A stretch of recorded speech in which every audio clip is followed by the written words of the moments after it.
Doctor William Campbell বললেন যে কোরআনের কথা অনুযায়ী এলাইজা যুদ্ধে জিতলেন, বাইবেলের কথা অনুযায়ী এলাইজা যুদ্ধে হারলেন। সে যাই হোক, তার মানে এই না যে বাইবেল ঠিক আর কোরআন ভুল। যদি বাইবেল আর কোরআনে আলাদা কথা থাকে, আপনি ধরেই নিচ্ছেন বাইবেলই ঈশ্বরের কথা। যদি দুটো গ্রন্থই ভালোভাবে দেখেন, এটা হতে পারে যে কোরআন ঠিক আর বাইবেল ভুল। এটা হতে পারে যে বাইবেল ঠিক কোরআন ভুল। এও হতে পারে যে দুটোই ঠিক, অথবা এও হতে পারে দুটোই ভুল। আমাদের যেটা করতে হবে, যদি জানতে চাই দুটোর মধ্যে কোনটা ভুল, দেখতে হবে এই সম্পর্কে বাইরের কেউ কি বলে, যে কথাটা সত্যি। যেহেতু বাইবেল বলছে এলাইজা হেরে গেছে, কোরআন বলছে এলাইজা জিতে গেছে, তাই কোরআন ভুল বলছে, এই কথা অযৌক্তিক। আর ডক্টর উইলিয়াম ক্যাম্বেল কোরআন নিয়ে বেশ কিছু কথা বলেছেন। সময়ের অভাবে উত্তর দেইনি, এখন সেগুলোর উত্তর দেব। আমি এখানে আরো ৬-৭টা পয়েন্টের কথা বলবো, যেগুলো নিয়ে আগে বলিনি। ইনশাল্লাহ আমি সংক্ষেপে উত্তর দেব। তিনি বললেন যে কোরআনে আছে, আমার কথা অনুযায়ী, আমার ভিডিওটাও দেখালেন ভাই সাব্বির আলীর কথা অনুযায়ী, যে চাঁদের আলোটা আসলে একটা প্রতিবিম্ব। তার মতে কোরআনে এটা বলা হয়নি। উদ্ধৃতি দেই আবারও, পবিত্র কোরআনের সূরা ফুরকানের ৬১ নম্বর আয়াতে উল্লেখ আছে যে কত মহান তিনি, যিনি নভমণ্ডলে সৃষ্টি করিয়াছেন রাশিচক্র, উহাতে স্থাপন করিয়াছেন প্রদীপ, সূর্য এবং চন্দ্র, যাহার আছে ধার করা আলো। মুনির, এখানে চাঁদের যে আরবি শব্দটা সেটা কামার, এর আলোকে সবসময় বলা হয়েছে মুনির বা নূর, যার অর্থ প্রতিবিম্বিত আলো। প্রতিবিম্বিত আলো। সূর্যের যে আরবি শব্দটা শামস, যেটাকে সবসময় বলা হয় ওয়াহাজ বা দিয়া, যার অর্থ জ্বলন্ত প্রদীপ, জ্বলন্ত দ্যুতি। আমি এখানে রেফারেন্স দিতে পারি, সূরা নূহের 15 এবং 16 নম্বর আয়াতে উল্লেখ আছে, সূরা ইউনূসের 5 নম্বর আয়াতে একথা বলা আছে। আর তিনি বললেন এটার অর্থ যদি প্রতিবিম্বিত আলো হয়ে থাকে, তিনি এখানে কোরআনের সূরা নূরের 35 এবং 36 নম্বর আয়াতের উদ্ধৃতি দিলেন যে আল্লাহ সুবহানাহু ওয়া তাআলা হলেন নূরে সামাওয়াতি ওয়াল আরদ, তিনি আকাশমণ্ডলী ও পৃথিবীর জ্যোতি। পুরো আয়াতটা আগে পড়েন, বোঝার চেষ্টা করেন। বলা হচ্ছে আল্লাহ হলেন জ্যোতি, নূর। বলা হচ্ছেন আল্লাহ হলেন আকাশমণ্ডলী ও পৃথিবীর জ্যোতি। এখানে জ্যোতি শব্দটার উপমা হলো একটা কুলুঙ্গি, আর এই কুলুঙ্গির মধ্যে একটা প্রদীপ। এখানে প্রদীপ শব্দটাই আছে।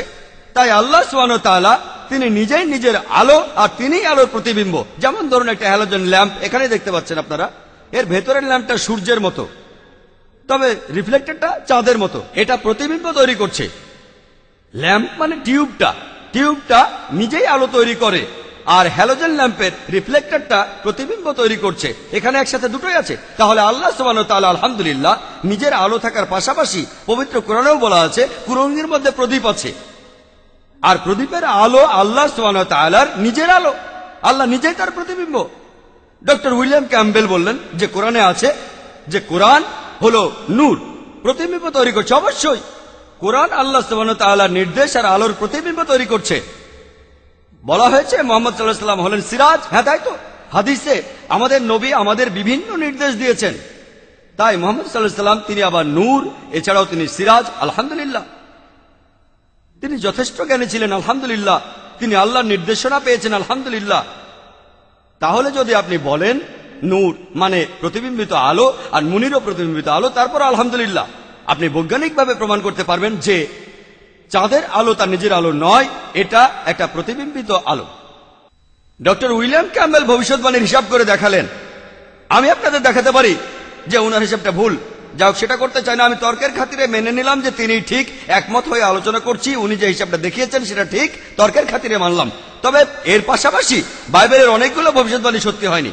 আমি এমন অনেকগুলোর কথা আপনাদের বলতে পারি। যেমন ধরুন জেনেসিসের 4 নম্বর অধ্যায়ের 12 অনুচ্ছেদে বলা আছে ঈশ্বর কেইনকে বললেন তোমরা কখনো স্থায়ী হতে পারবে না, তোমরা হবে যাযাবর। এরপর আপনারা দেখবেন জেনেসিসের 4 নম্বর অধ্যায়ের 17 অনুচ্ছেদে কেইন একটা শহর বানালো। ভুল ভবিষ্যৎবাণী। ভূকব জেরেমিয়া 36 নম্বর অধ্যায়ের 30 অনুচ্ছেদে বলা আছে যে জোয়াকিম অর্থাৎ জোয়াকিমের বাবা অন্য কেউ তার সিংহাসনে বসতে পারবে না। দাউদের সিংহাসনে জোয়াকিমের পর কেউ বসতে পারবে না। এরপর 2 বুক অব কিংস এর 24 নম্বর অধ্যায় 6 অনুচ্ছেদে বলা আছে যে জোয়াকিম তিনি মারা গেলে জোয়াচিম সিংহাসনে বসেন। ভুল ভবিষ্যৎবাণী। মাত্র একটাতেই প্রমাণ করা যায় এটা ঈশ্বরের কথা নয়। আমি অনেকগুলো কথা বলতে পারি। বুক অব ইজিকিয়ালের 26 অধ্যায়ে বলা আছে যে নেবুকদনেজার টায়ার শহরটা ধ্বংস করবেন। কিন্তু আমরা জানি আলেকজান্ডার দ্য গ্রেট টায়ার শহরটা ধ্বংস করেন। ভুল ভবিষ্যৎবাণী। আইজায়ার 7 নম্বর অধ্যায়ের 14 অনুচ্ছেদে একজনের জন্ম নিয়ে ভবিষ্যৎবাণী আছে। কুমারীর গর্ভে তার জন্ম হবে আর তাকে বলা হবে ইমানুয়েল। এই জায়গায় খ্রিস্টানরা বলেন এখানে যীশু খ্রিস্টের কথা বলা হয়েছে। কুমারীর গর্ভে জন্ম হবে, এখানে হিব্রু শব্দটা দে জামলা, এর অর্থ কোনো কুমারী না, এক যুবতী নারী। কুমারী শব্দটা হিব্রু ভাষায় হবে বেথুলা, এখানে সেটা নেই। তারপরও মেনে নিলাম, একমত হয়ে আলোচনা করছি, মেনে নিলাম কুমারী কুমারী, কোনো সমস্যা নেই। এখানে আছে তাকে বলা হবে ইমানুয়েল। বাইবেলের কোন জায়গায় যীশু খ্রিস্টকে ইমানুয়েল বলে ডাকা হয়নি, এটা ভুল ভবিষ্যৎবাণী। আমি এখানে অনেকগুলো ভুল ভবিষ্যৎবাণীর কথা বলতে পারি, একটা দিয়ে প্রমাণ করা যায় যে বাইবেলে ভুল আছে। আমি কয়েকটার কথা বললাম, আপনার কথা অনুযায়ী, আপনার থিওরি অনুযায়ী বাইবেল ঈশ্বরের কাছ থেকে আসেনি।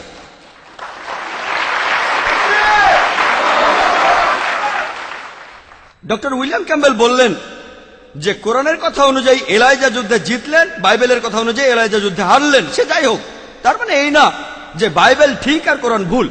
যদি বাইবেল আর কোরআনে আলাদা কথা থাকে, আপনি ধরেই নিচ্ছেন বাইবেল ঈশ্বরের কথা।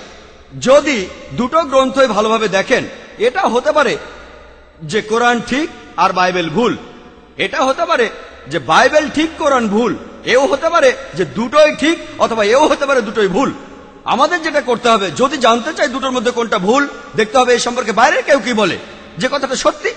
যেহেতু বাইবেল বলছে এলাইজা হেরে গেছে, কোরআন বলছে এলাইজা জিতে গেছে, তাই কোরআন ভুল বলছে, এই কথা অযৌক্তিক। আর ডক্টর উইলিয়াম ক্যাম্বেল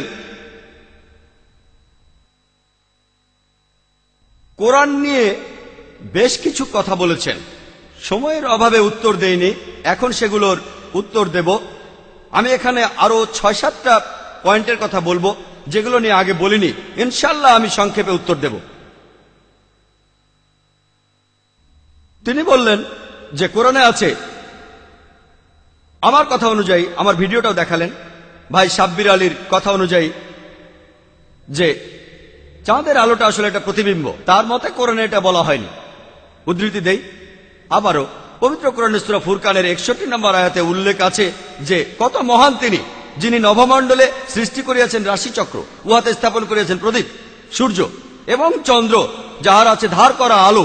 মুনির, এখানে চাঁদের যে আরবি শব্দটা সেটা কামার, এর আলোকে সবসময় বলা হয়েছে মুনির বা নূর, যার অর্থ প্রতিবিম্বিত আলো। প্রতিবিম্বিত আলো। সূর্যের যে আরবি শব্দটা শামস, যেটাকে সবসময় বলা হয় ওয়াহাজ বা দিয়া, যার অর্থ জ্বলন্ত প্রদীপ, জ্বলন্ত দ্যুতি। আমি এখানে রেফারেন্স দিতে পারি, সূরা নূহের 15 এবং 16 নম্বর আয়াতে উল্লেখ আছে, সূরা ইউনূসের 5 নম্বর আয়াতে একথা বলা আছে। আর তিনি বললেন এটার অর্থ যদি প্রতিবিম্বিত আলো হয়ে থাকে, তিনি এখানে কোরআনের সূরা নূরের 35 এবং 36 নম্বর আয়াতের উদ্ধৃতি দিলেন যে আল্লাহ সুবহানাহু ওয়া তাআলা হলেন নূরে সামাওয়াতি ওয়াল আরদ, তিনি আকাশমণ্ডলী ও পৃথিবীর জ্যোতি। পুরো আয়াতটা আগে পড়েন, বোঝার চেষ্টা করেন। বলা হচ্ছে আল্লাহ হলেন জ্যোতি, নূর। বলা হচ্ছেন আল্লাহ হলেন আকাশমণ্ডলী ও পৃথিবীর জ্যোতি। এখানে জ্যোতি শব্দটার উপমা হলো একটা কুলুঙ্গি, আর এই কুলুঙ্গির মধ্যে একটা প্রদীপ, এখানে প্রদীপ শব্দটাই আছে। তাই আল্লাহ সুবহানাহু ওয়া তাআলা তিনি নিজেই নিজের আলো, আর তিনিই আলোর প্রতিবিম্ব। যেমন ধরুন একটা হ্যালোজেন ল্যাম্প, এখানে দেখতে পাচ্ছেন আপনারা, এর ভেতরের ল্যাম্পটা সূর্যের মতো, তবে রিফ্লেক্টরটা চাঁদের মতো। এটা প্রতিবিম্ব তৈরি করছে। ল্যাম্প মানে টিউবটা নিজেই আলো তৈরি করে, আর হ্যালোজেন ল্যাম্পের রিফ্লেক্টরটা প্রতিবিম্ব তৈরি করছে। এখানে একসাথে দুটোই আছে। তাহলে আল্লাহ সুবহানাহু ওয়া তাআলা আলহামদুলিল্লাহ নিজের আলো থাকার পাশাপাশি পবিত্র কোরআনেও বলা আছে কুলুঙ্গির মধ্যে প্রদীপ আছে, আর প্রদীপের আলো আল্লাহ সুবহানাহু ওয়া তাআলার নিজের আলো। আল্লাহ নিজেই তার প্রতিবিম্ব।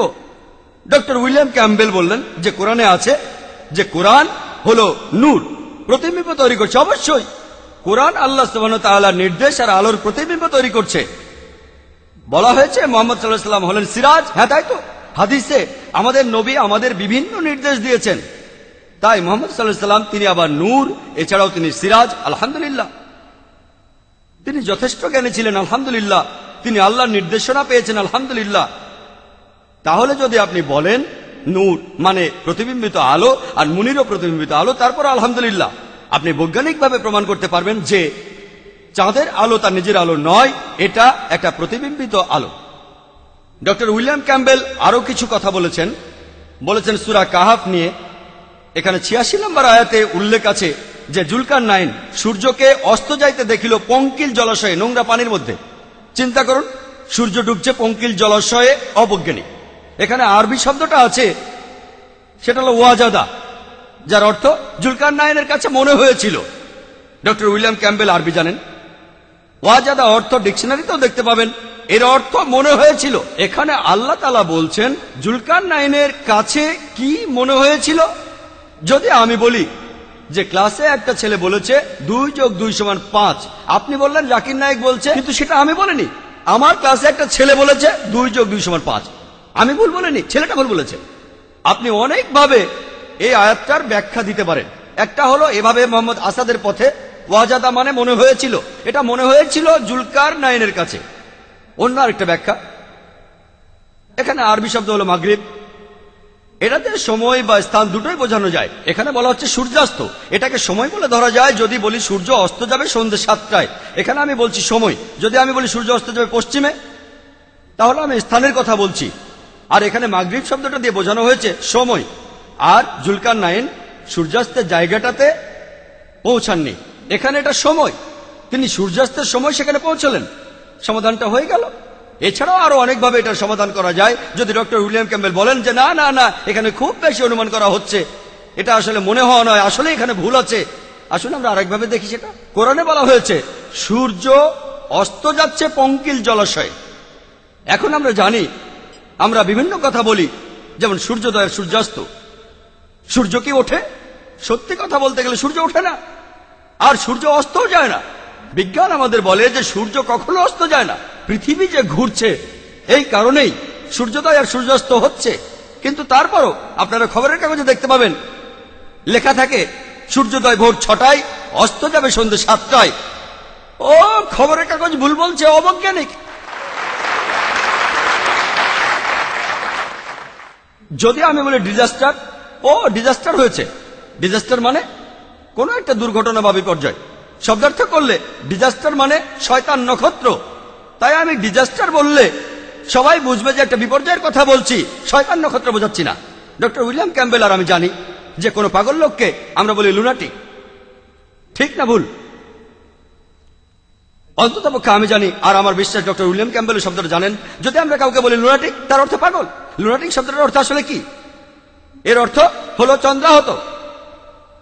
তবে এভাবেই ভাষার বিবর্তন হয়েছে।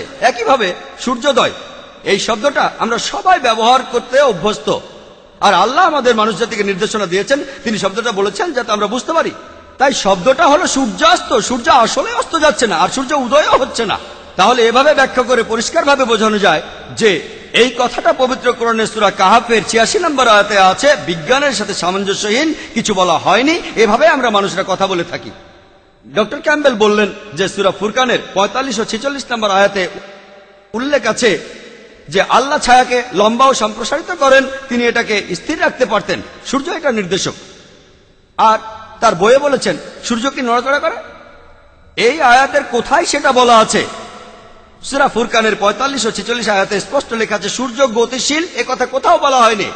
আর তিনি তার বইয়ে লিখেছেন, আমরা এটা প্রাইমারি স্কুলে পড়েছি, আর উনার লেকচারও বললেন তিনি, যে পৃথিবী যে ঘুরছে এই কারণেই আমাদের ছায়া কখনো বড় কখনো ছোট হয়।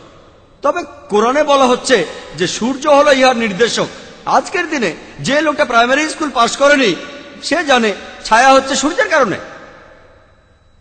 এমনকি যে লোকটা কখনো স্কুলে যায়নি সেও জানে যে ছায়া তৈরি হয় সূর্যের কারণে।